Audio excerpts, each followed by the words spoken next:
the one hand, there is something very peculiar about morality. It's not just something that you could pick up by interacting with things or people in the world. You don't have to have morality, and moral reasoning has a number of inexplicable quirks, such as the contrasting intuitions in the trolley problem.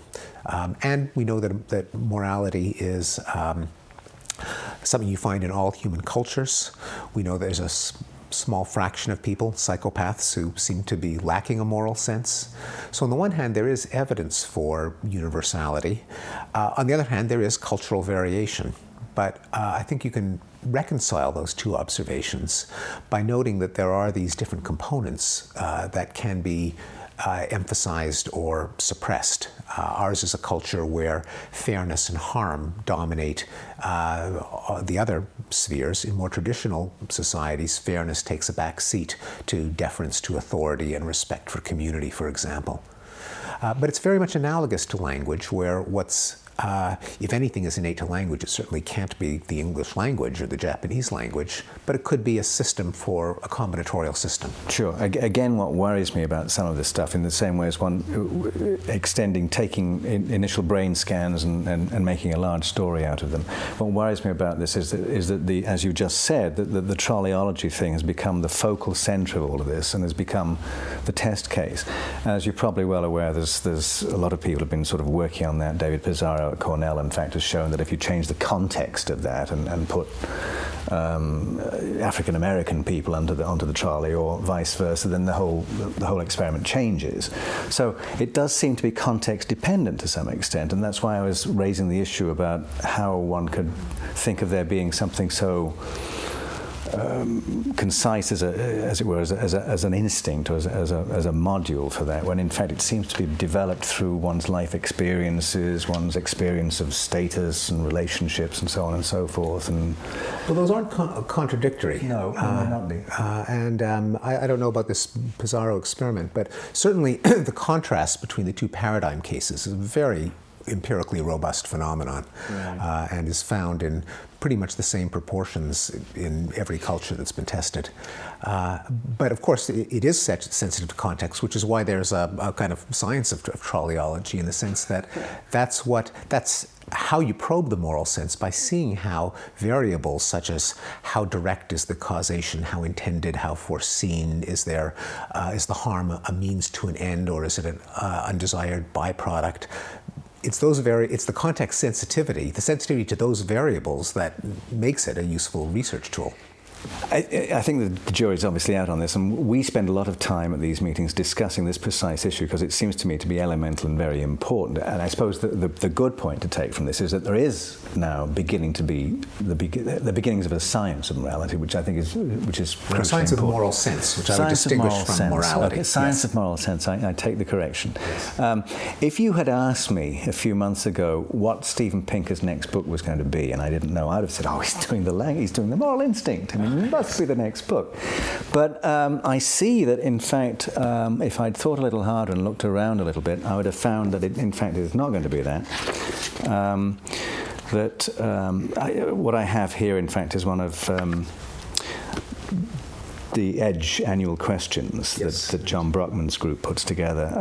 This is the volume, What Are You Optimistic About? And I notice in here that you are optimistic about the decline of violence. And you also wrote a piece for the New Republic, arguing that we're getting nicer every day. Was again some editor's line, I suppose. Yes. But you're talking about a history of violence here, and you're arguing that in fact things are improving. How on earth do you read the newspapers? Yes, well, I do read the newspapers, but remember, the newspapers just tell you what the rate is now, and it's true, the rate of violence is not zero. But the claim isn't that violence has vanished. The claim is it was even worse a while ago. And in fact, a lot of the evidence is all around us, but I think there is a cognitive bias to think that the present is more violent than the past. In fact, I've done experiments to show this, that people are systematically incorrect in judging rates of violence in different eras. So here's some qualitative things. Just, you don't even have to look at numbers or graphs. But over the last millennium, say, certainly in Western societies and to a lesser extent in others, we've gotten rid of human sacrifice, of slavery, of torture as criminal punishment, mutilation as criminal punishment. Mostly, I mean. Oh, mostly in the sense that, say, torture's waterboarding. Been raised. I mean, that's. Well, there's a big difference between, for one thing, waterboarding and, say, crucifixion. Yeah. Yes. There's also a difference between. I'm opposed to waterboarding of terrorist suspects. I got to add this, but it's still different when it's used as a technique to extract information than when it's used as a form of criminal punishment. And if you look at the Middle Ages, where there were a huge list of capital crimes, like criticizing the king or heresies of all kinds of ridiculous sorts, and the punishments would be things like breaking on the wheel and burning on the stake, and ones that are just too horrible to mention because I don't want to give viewers nightmares. I got nightmares when I started reading about these torture techniques, and they're gone. And as deplorable as it is that suspects are being tortured in Guantanamo, there's no comparison. Quantitatively, qualitatively. Slavery. The number of corporal punishment as part of the criminal justice system, things like stocks, branding, mutilation. So those are all qualitative things. You can look in the history books and see when they were abolished. Then there are a lot of quantitative things, too, that people don't appreciate, such as homicide rates have gone down in Western countries by a factor of 10 to 50 since the Middle Ages. That's something that you can actually tally, because a lot of towns in the Middle Age, starting in the Middle Ages, kept pretty good cause of death records. And criminologists have a consensus that there's been a massive reduction in homicide over the last few centuries. War since the Second World War. Rates of war have plummeted, so that war between developed industrialized countries are basically zero. And other forms of war, although they peaked in the 70s, have also been in decline. Entertainment. We no longer torture animals as a form of entertainment. There's a long list of ways that people don't realize it until you present it to them, of how, in many ways, the old idea of the rise from savagery and barbarism may have had something to it.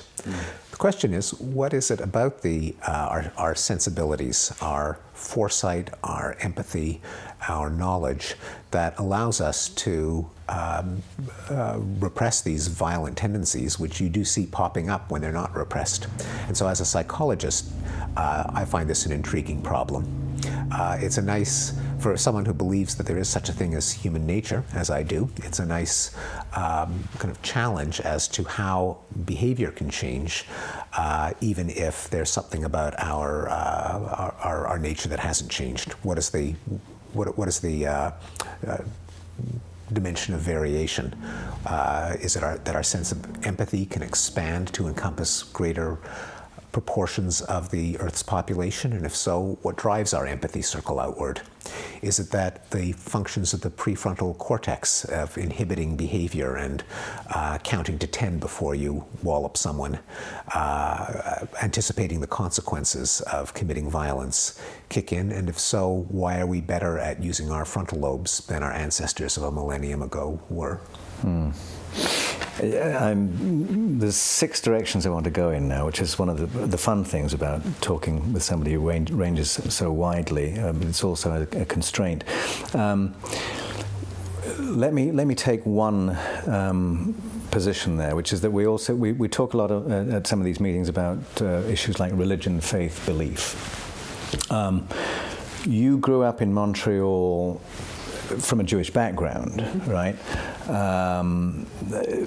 Plainly, that's, I don't know to what extent you're still involved in that. I mean, I noticed that in the dedication to the Stuff of Thought, which is dedicated to Rebecca Goldstein, Rebecca Neuberger-Goldstein, as I should know, having had her Beyond Belief last year, and she read wonderfully from a novel she was working on.